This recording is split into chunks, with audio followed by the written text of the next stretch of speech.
دوسرا میسج جو لے کر آیا ہوں وہ امت مسلمہ کے لیے، مسلمانوں کے لیے، اب اس کی طرف آ رہا ہوں، اور وہ یہ میسج لے کے آیا ہوں کہ لوگوں عقیدہ صحیحہ کی پہچان کر لو۔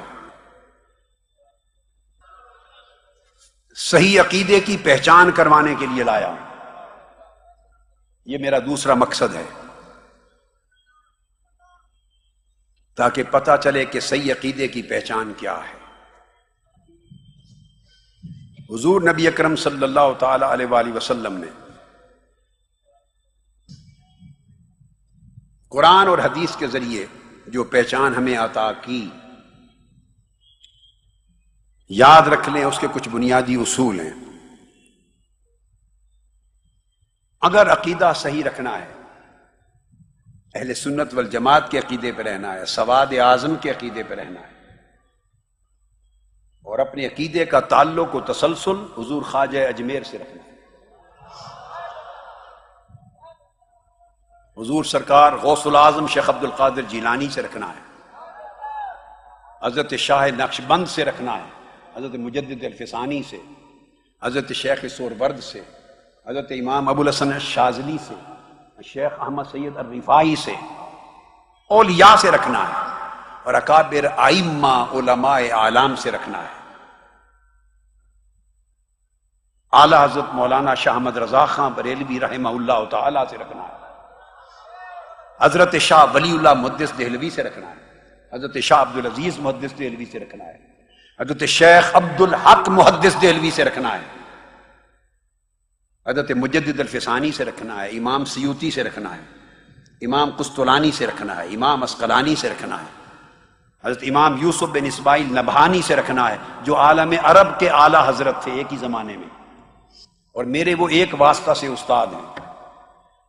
امام نبہانی بھی میرے ایک واسطہ سے استاد ہیں، مجھ میں اور امام یوسف بن اسماعیل نبہانی میں صرف ایک استاد ہیں، شیخ حسین بن احمد اسیران، میں ان کا پوتا شاگرد ہوں، امام نبہانی کا۔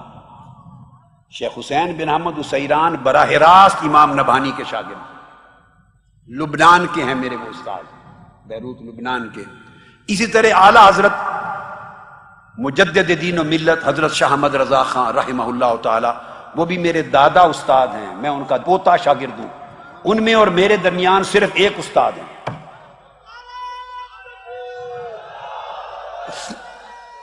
میرے استاذ حضرت مولانا ضیاء الدین مدنی ہیں۔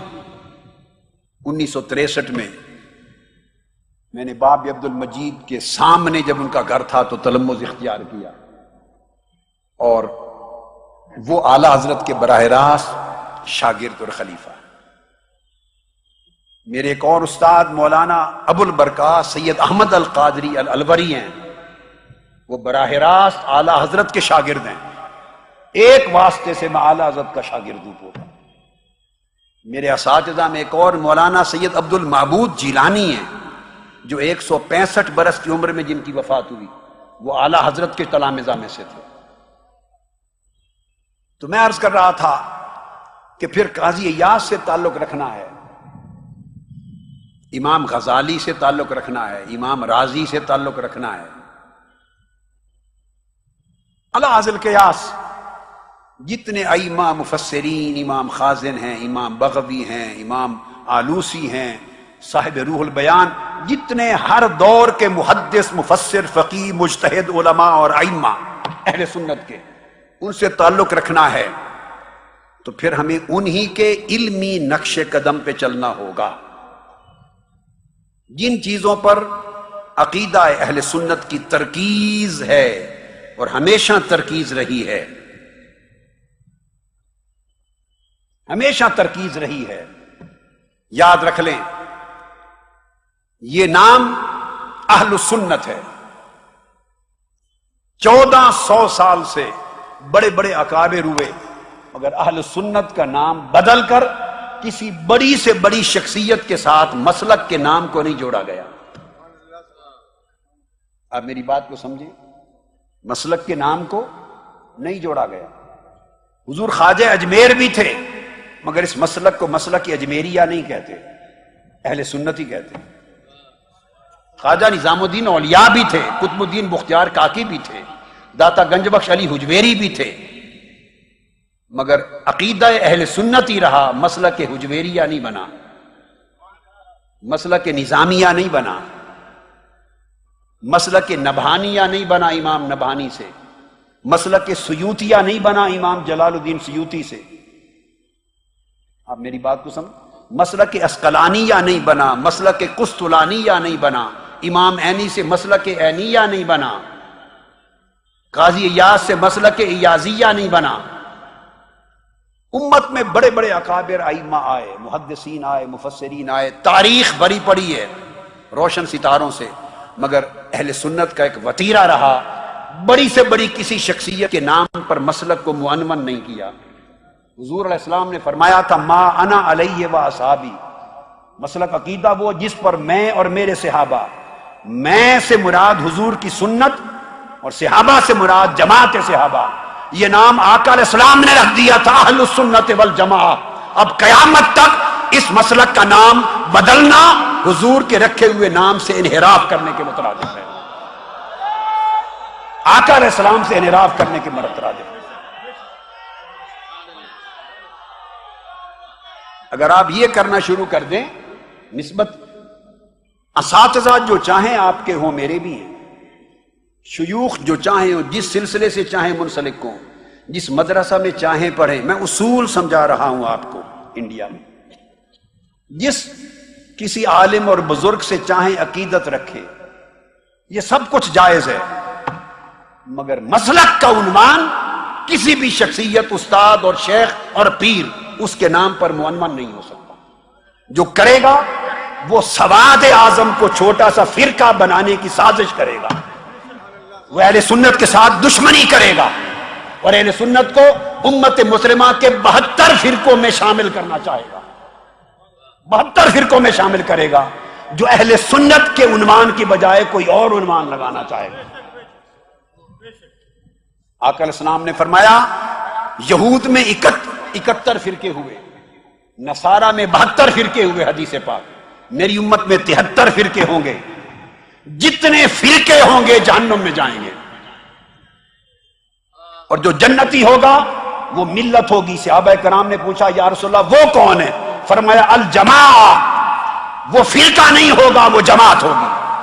السواد العظم، وہ میری امت کی اکثریت ہوگی، وہ فرقہ نہیں ہوگا. اس لیے میں عمر بھر فرقہ پرستی کے خاتمے کی بات کرتا ہوں، اس لیے کہ فرقے جہنم میں لے جاتے ہیں، جماعت اہل سنت ہو یا سواد اعظم یہ جنت میں لے جاتا ہے.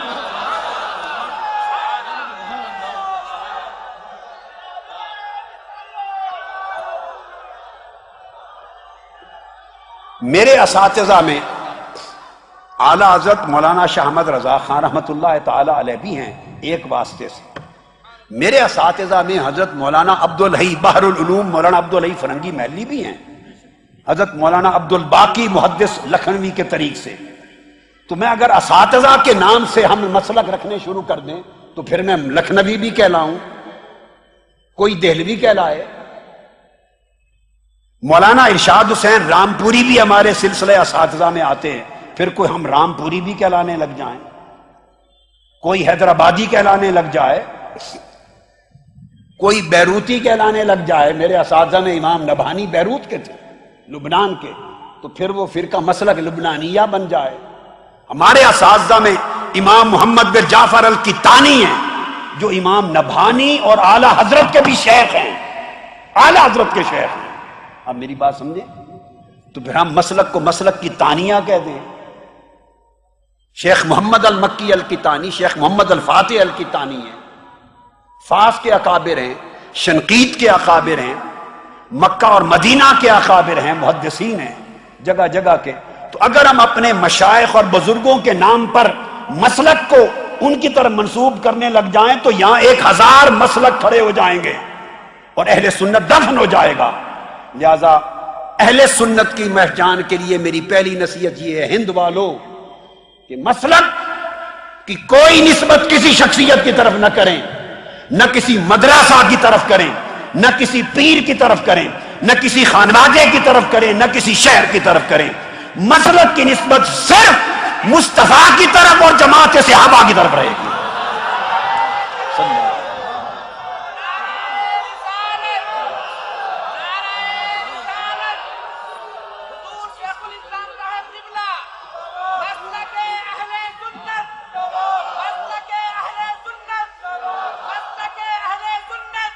جب آپ اپنے مسلک کو شخصیتوں کی طرف یا مدرسوں کی طرف یا اپنے پیروں اور سلسلوں کی طرف اور شہروں کی طرف منسوب کرنے لگ جائیں گے تو آپ کا سواد اعظم ٹکڑوں میں بٹ جائے گا اور آپ فرقے بن جائیں گے، اور فرقے حضور نے فرمایا 72 کے 72 فرقے جہنم میں جائیں گے. جنت میں فرقہ کوئی نہیں جائے گا، جنت میں تو سواد اعظم جائے گا اگر جماعت رہے گی، امت کی اکثریت رہے گی.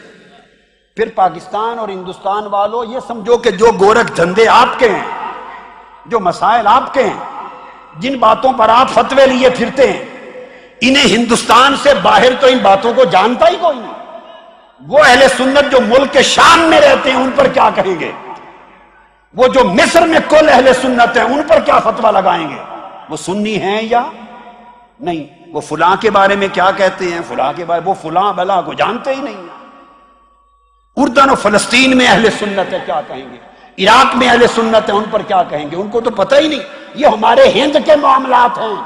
تو ہندوستان کو مسلک اہل سنت کے اوپر نہ چڑھاؤ، مسلک کو ساری دنیا کے اوپر رہنے دو. میری بات سمجھیں آپ؟ مسلک کو ہند، سندھ اور پاکستان اور بنگلہ دیش سے اوپر نہ کرو، نہ علاقے کو نہ بڑھاؤ. چونکہ مسلک تو مغرب میں بھی اہل سنت، سوڈان میں بھی اہل سنت، لیبیا میں بھی اہل سنت، لیبیا کے بعد الجزائر میں بھی اہل سنت، ٹیونس میں بھی اہل سنت، عراق اور فلسطین اور اردن میں بھی اہل سنت، ملائیشیا انڈونیشیا میں بھی اہل سنت. ارے اہل سنت کا عقیدہ آقا کا میلاد ماننے والوں کا عقیدہ، حضور کی غلامی محبت کا دم بھرنے والوں کا عقیدہ تو دنیا کی 50 مسلمان ریاستوں میں ہے، بلکہ 56 میں سے کم از کم 52 اسلامی ریاستوں میں ہے. وہ تو ہمارے انڈیا کے معاملات سے واقف ہی نہیں، انہیں تو یہاں کی بولی نہیں آتی، یہاں کے مسائل سے واقف نہیں. اگر آپ مسلک کے فیصلوں کے لیے یہاں کے گورکھ دھندے اور فتوے اور پمفلٹ اور تماشا شروع کر دیں گے تو ساری امت کہاں جائے گی؟ لہذا مسلک کی ایسی تعبیر کرو جو پوری امت مسلمہ کو قبول ہو اور ساری امت میں اہل سنت ایک ہی دھارے میں نظر آئیں، تاکہ اہل سنت سمندر نظر آئے، چھوٹے چھوٹے ندی نالے نہ بن جائیں، اہل سنت سمندر نظر آئے. اس کا ایک ہی طریقہ ہے. اب آپ پوچھیں گے کہ علاج کہ ہم کیا کریں، اس کے لیے کیا طریقہ ہے؟ میں نے تشخیص کر دی. بڑی بڑی ہستیاں ہر دور میں ہوئیں، مگر کسی زمانے کے مسلمانوں نے اپنے دور کے بڑے سے بڑے امام اور مجدد اور بڑی سے بڑی ہستی کے نام کے ساتھ مسلک کو بولیے نہیں جوڑا. اگر ہم جوڑیں گے تو ہم بدعت کے مرتکب ہوں گے، انحراف کے مرتکب ہوں گے. اس کا مطلب صرف ہمیں اپنی دکانداریاں چمکانے سے دلچسپی ہے، مصطفیٰ کے دین سے کوئی دلچسپی نہیں. ہمیں اپنے دھندے اور کاروبار سے تعجب ہے، اپنا پیسہ ٹکا جیب میں ڈالنے سے، اپنی دکان چمکانے سے غرض ہے. نہ مسلک سے دلچسپی ہے، نہ مصطفیٰ کے دین سے دلچسپی ہے. اب طریقہ کیا ہونا چاہیے آپ پوچھیں؟ طریقہ یہ عقائد پر ارتکاز کریں، عقائد پر، توحید پر. جو عقیدہ توحید علماء اہل سنت نے سکھایا، میری اپنی پوری کتاب 2 جلدوں کی کتاب التوحید ہے، پڑھیے. عقیدہ رسالت پہ کنسنٹریٹ کریں، ایمفسائز کریں کہ کیا عقیدہ میں حضور کی شان و عظمت ہے؟ کیا اس شخص کے عقیدے میں آقا علیہ السلام کا عشق و محبت ہے؟ کیا اس کے عقیدے میں آقا علیہ السلام کا ادب اور تعظیم ہے؟ اس کے عقیدے میں حضور سے اتباع و نصرت ہے؟ اس پر کنسنٹریٹ اور ایمفسائز کریں. اور شناخت عقیدہ اہل سنت کی اپنی ذاتوں کو نہیں، ذات مصطفیٰ کو بنائیں صلی اللہ علیہ وآلہ وسلم. پھر اہل بیت اطہار سے محبت، ان کی مودت، ان کی تعظیم و تکریم اور پیروی، اس کو بنیاد بنائیں مسلک اہل سنت کی۔ پھر صحابہ کرام کی محبت، ان کی تعظیم و تکریم اور ان کی تعلیمات کی پیروی، اس کو بنیاد رکھیں اور شناخت رکھیں اہل سنت کی۔ پھر اولیاء اور صالحین سے تمسک، ان سے ارادت و محبت اور تعظیم اور پیروی، اس پر بنیاد رکھیں، شناخت رکھیں اپنے عقیدہ اور مسلک کی۔ پھر ائمہ فقہ سے رکھیں، مذاہب فقہ میں کسی ایک کی تقلید کریں۔ اگر آپ حنفی ہیں، شافعی ہیں، مالکی ہیں، حنبلی ہیں، اہل سنت میں کسی فقہ کی تقلید کرتے ہیں تو آپ سنی ہو گئے، فنش۔ اور عقائد کی میں نے بات بتائی، مثلا میں مذہباً فقہ میں حنفی ہوں، میں امام اعظم کا مقلد ہوں، حنفی المذہب ہوں، مگر باقی ائمہ فقہ جتنے ہیں ان سب کو حق مانتا ہوں۔ یہ طریقہ ہے اہل سنت کے عقیدے کا۔ ہندوستانی مسلمانوں کی اکثریت حنفی ہے، سو وہ امام اعظم ابو حنیفہ کے طریق کی مذہب کی تقلید کرے، اس میں خیر اور عافیت ہے اور گمراہی سے بچاؤ ہے۔ یہ ہے شناخت کا طریقہ اہل سنت کا، کہ کوئی ائمہ اربع، مذاہب اربع کا مقلد ہے بولیے یا نہیں ہے، اس پر پہچان رکھیں۔ پھر اس کے بعد اسلامی شعائر ہیں، نماز، روزہ، حج، زکوٰۃ، ارکان اسلام ہیں، پھر جمعہ ہے، عیدین ہیں، اس کو مانتے کرتے ہیں۔ اس کے علاوہ پھر مزید پہچان کرنی ہے تو آقا علیہ السلام کا میلاد شعار اسلامی ہے، جو حضور کا میلاد مانتا اور مناتا ہے وہ سنی ہے، فنش۔ موٹی بات رکھیں۔ ہمارے یہاں پرابلم یہ ہے کہ ہم یہ سمجھتے ہیں، مثلا میں اگر یوں سمجھوں کہ کوئی حضور کا میلاد بھلے مانے یا نہ مانے، اگر مجھے نہیں مانتا تو وہ سنی نہیں ہے، یہ کہاں کا قاعدہ ہے؟ یہ کہاں کا قاعدہ ہے؟ میں کہوں گا اللہ کے بندے مجھے لاکھ بار نہ مان، میرے ماننے نہ ماننے سے کچھ فرق نہیں پڑتا، مصطفیٰ کے میلاد کو مان۔ یہ فیصلہ ہے سنیت کا۔ کوئی آپ ہیں، میں ہوں، یہ ہے، یہ تو عالم ہیں، علماء ہیں، مفتی ہیں، عالم ہیں، اور علماء کے درمیان علمی مسائل میں ہزارہ اختلاف ہوتے رہے، ہوتے ہیں، ہوتے رہیں گے۔ کوئی کسی کو مانتا ہے، کوئی نہیں مانتا، کوئی کسی کو جانتا ہے، نہیں جانتا۔ بھئی آپ کے اور میرے ماننے نہ ماننے سے کسی کے مسلک پہ رتی برابر کوئی فرق نہیں پڑتا۔ اگر میں کہہ دوں کہ فلاں سنی نہیں ہے، میرے کہہ دینے سے کسی کی سنیت کا بال بیکا نہیں ہوتا، اور کوئی اور عالم ہندوستان کا یا پاکستان کا کہہ دے کہ فلاں سنی نہیں ہے، وہ فلاں سنی نہیں ہے یہ کہہ کے کھپ کے گلا بیٹھ جائے اس کا، کسی کی سنیت پہ گھرتی برابر اثر نہیں ہوتا۔ یاد رکھ لیں اصول کو۔ سنی کون ہے؟ جو ان تمام بنیادی قواعد اور عقائد کو ماننے کے ساتھ حضور کا میلاد کرتا ہے، محفل میلاد منعقد کرتا ہے، میلاد کا جلسہ کرتا ہے، جلوس کرتا ہے، حضور کی محبت کا اظہار کرتا ہے، یہ اسلامی روایت اور عظیم اسلامی کلچر کو زندہ رکھتا ہے، یہ اس کی سنیت کے لیے کافی ہے۔ پھر اس کے بعد اولیاء کرام کے ایام مناتا ہے، اور بڑھ کر اس کی سنیت کے لیے کیا چاہیے؟ وہ اولیاء سے منسلک ہے، وہ سلسلہ قادریہ سے، چشتیہ سے، نقشبندیہ سے، شاذلیہ سے، سہروردیہ سے، رفاعیہ سے، مرثیہ سے، ادویہ سے، علویہ سے منسلک ہے، اولیاء صوفیاء سے۔ ایام مناتا ہے، ان کے عرس کرتا ہے، قرآن خوانی کی محافل کرتا ہے، ایصال ثواب کی اجتماعات کرتا ہے، ذکر و درود و سلام کرتا ہے، اور محفل میلاد کے بعد کھڑے ہو کر بھی سلام پڑھتا ہے۔ ارے یہ سارا کچھ کرے تو پھر بھی سنی نہیں ہے، صرف اس لیے کہ آپ نہیں کہتے، آپ نے کہہ دیا سنی نہیں، تو کسی کو سنی بنانے یا نہ بنانے کا ٹھیکہ کسی نے دے رکھا ہے آپ کو؟ آپ کب سے ٹھیکیدار بنے ہیں سنیت کے؟ میں کب سے ٹھیکیدار بنا ہوں؟ کوئی اور ہم میں سے کب سے ٹھیکیدار بنا ہے؟ سنیت کا سرٹیفکیٹ دینے لینے کا ہم میں سے کوئی ٹھیکیدار نہیں ہے، سنیت کا مالک مصطفیٰ ہے۔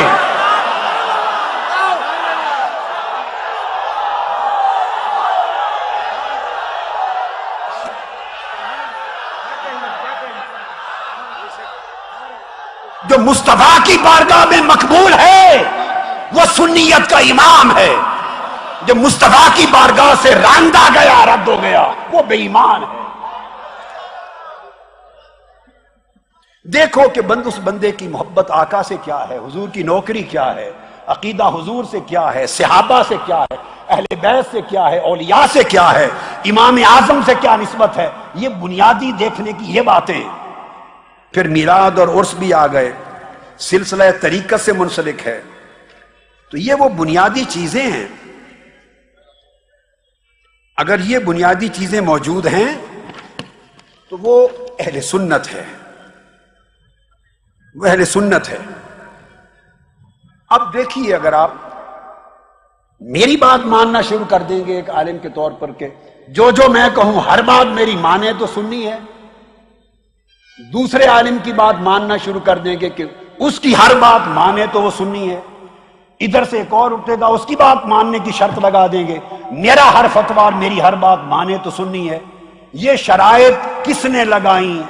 قرآن میں آئیں، حدیث میں آئیں، آقا نے دی، صحابہ نے دی، یہ کس نے اختیار دیا ہمیں کس نے ٹھیکیدار بنایا؟ یہ سنیت اور عقیدہ کانٹریکٹ نہیں ہے، جیسے آپ کاموں کے لیے ٹھیکہ لیتے ہیں سڑکیں بنانے کا، بلڈنگ بنانے کا، یہ ٹھیکہ نہیں ہے، یہ عقیدہ ہے، اور عقیدے کا 1400 سال کا تسلسل ہے، اور کسی کو داخل کرنے نکالنے کا حق نہیں۔ اس عقیدے میں اعلیٰ حضرت بھی بیٹھے ہیں، اوپر غوث پاک بھی بیٹھے ہیں، داتا گنج بخش بھی بیٹھے ہیں، خواجہ اجمیر بھی بیٹھے ہیں، اس عقیدے میں امام غزالی بھی بیٹھے ہیں، امام رازی بھی بیٹھے ہیں، امام نظمی بھی بیٹھے ہیں، ابو المنصور ماتریدی بھی بیٹھے ہیں، اس میں امام اعظم بھی بیٹھے ہیں، ارے اس میں بڑے بڑے بیٹھے ہیں۔ انہوں نے اپنے فتووں سے اختلاف کرنے والے کو مسلک اور عقیدے سے خارج نہیں کیا۔ آپ اور میں کون ہیں خارج کرنے والے؟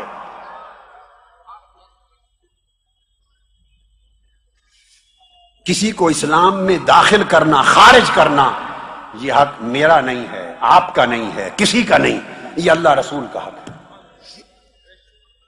مجدد الفسانی رحمۃ اللہ علیہ سے ان کے ایک مرید نے کہا مجھے حضور کو نصیحت کریں۔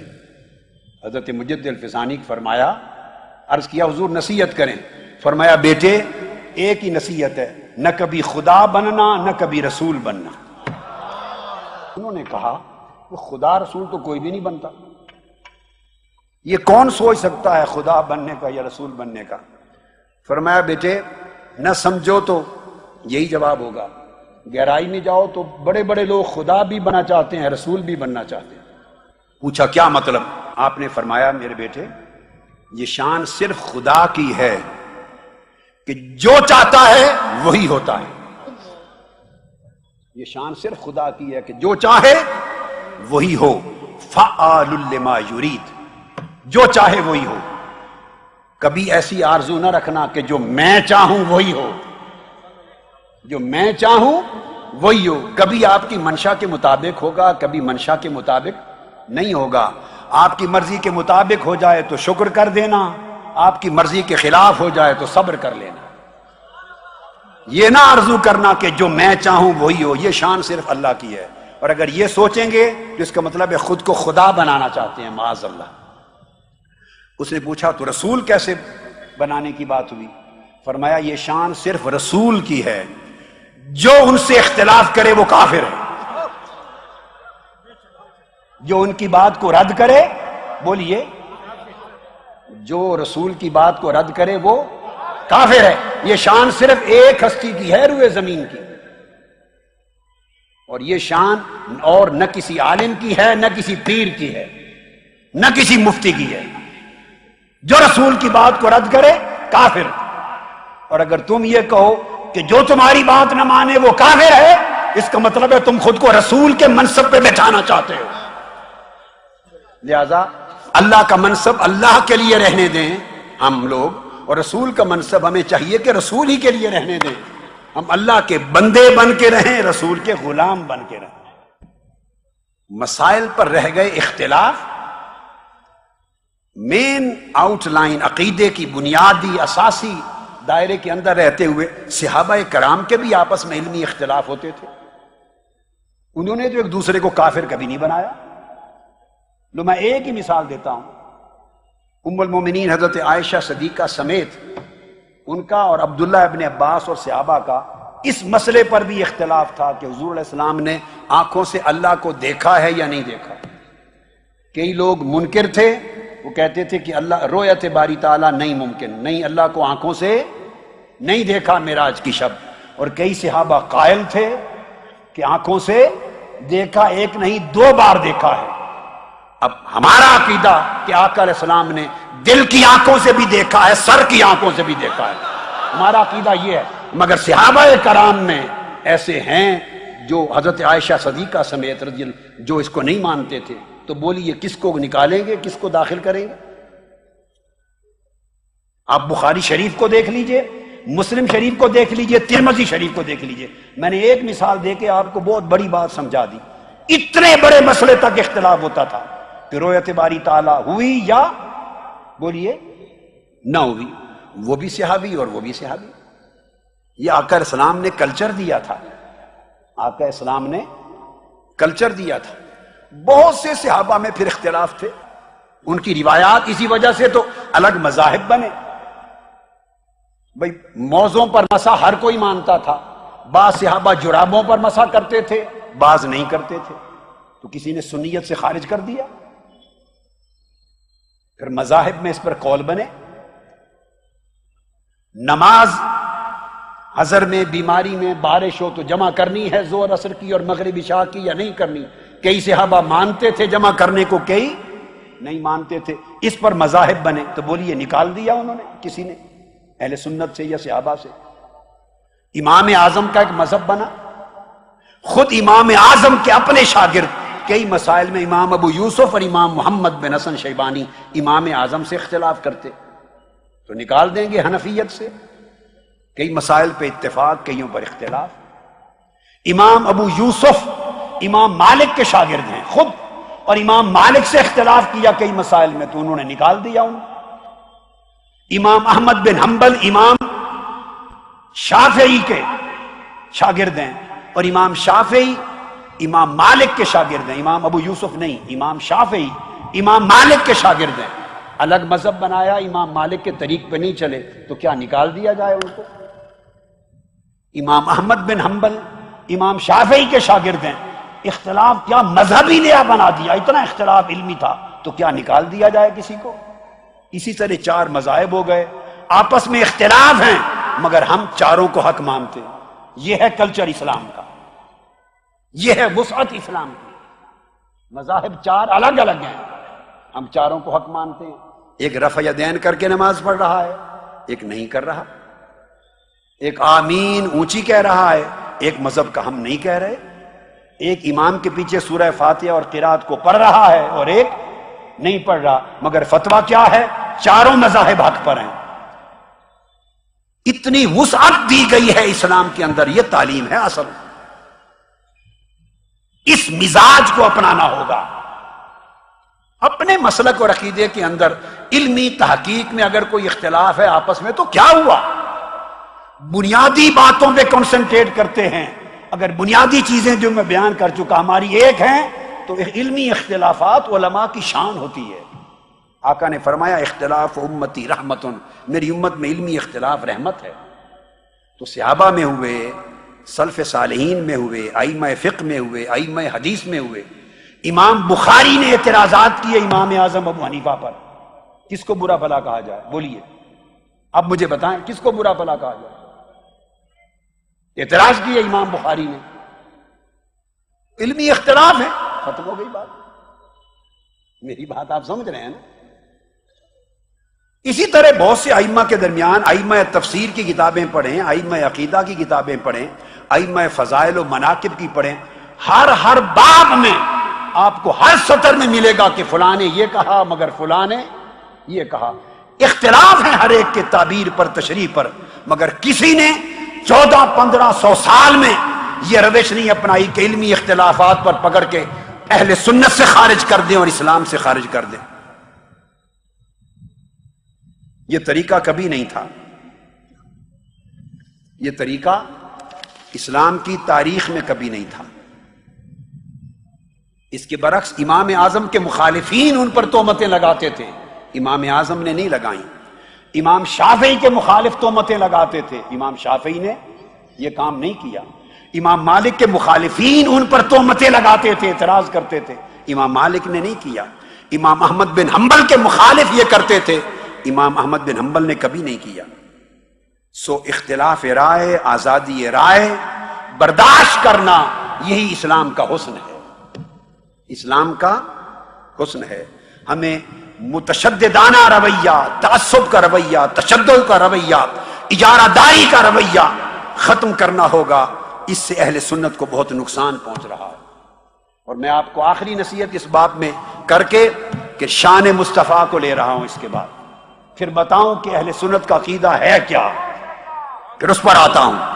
آخری بات سمجھ لیں، دوسروں میں اور ہمارے لوگوں میں فرق ہے۔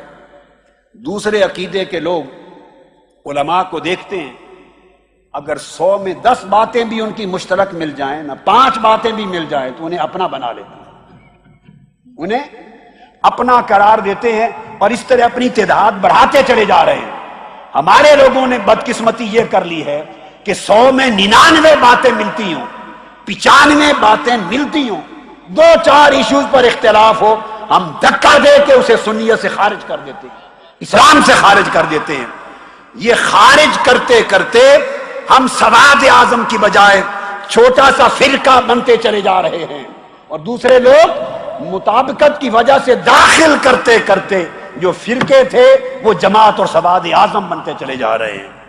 میں نے آپ کو بہت بڑی نصیحت کی باتیں کر دی، دوسرے لوگوں نے وسعت نظری اور اعلیٰ حکمت عملی کے باعث وہ لوگ پھیل رہے ہیں، ہم نے حکمت عملی کے فقدان اور تنگ نظری کے باعث ہم لوگ سکڑتے جا رہے ہیں، سکڑ رہے ہیں۔ لہذا اس طریقے کو ختم کر کے ہمیں چاہیے کہ ہم حکمت عملی کے ساتھ، محبت اور وسعت قلب کے ساتھ ہم آقا علیہ السلام کی اس عقیدہ صحیحہ کو، اہل سنت کو، سواد اعظم کو، جماعت کو آگے بڑھائیں اور کنسنٹریٹ کریں اس چیز پر جس طرح کی بات آج میں اب کرنے والا ہوں، ان کو پہنچایا جائے۔ نوجوان نسل دین سے بیزار ہو رہی ہے، وہ دین سے بیزار ہو رہی ہے۔ اگر علماء کے اس طرح کے کام دیکھیں گے کہ آپس میں کفر کے فتوے لگا رہے ہیں اور دھکے دے دے کے سنیت سے نکال رہے ہیں، ان بیچاروں کی دلچسپی نوجوان نسل کی دین میں نہیں رہی تو تمہارے مسلک میں کب رہیں گے؟ وہ چھوڑ کے چلے جائیں گے، وہ کہیں گے ان میں اخلاق بھی نہیں ہے، حکمت عملی بھی نہیں ہے، عالی ظرفی بھی نہیں ہے، ایک دوسرے کو گالی دیتے ہیں، ایک دوسرے کے خلاف محاذ آرائی کرتے ہیں۔ نوجوان نسل کہاں رہے گی آپ کے ساتھ؟ دوسرے لوگ میٹھی زبان بول کر اخلاق کے ساتھ، پیار کے ساتھ، حکمت عملی کے ساتھ لوگوں کو ساتھ ملاتے جا رہے ہیں، اور آپ اپنی تنگ نظری، تعصب اور فقط اپنی دکانداری کی وجہ سے اپنے لوگوں کو بھگاتے جا رہے ہیں۔ یہ تھی چند بنیادی چیزیں جو میں نے مسلک کے اہل سنت کی شناخت اور اس کے لیے حکمت عملی کے باب میں سمجھائیں کہ ہمیں پاکستان ہو، ہندوستان ہو، بنگلہ دیش ہو یا باقی خطے ہوں، ہمیں اس دور میں ضرورت کیا ہے کہ کس طریقے سے چلے اور کون سے طریقے ہیں جو ہم چھوڑ دیں۔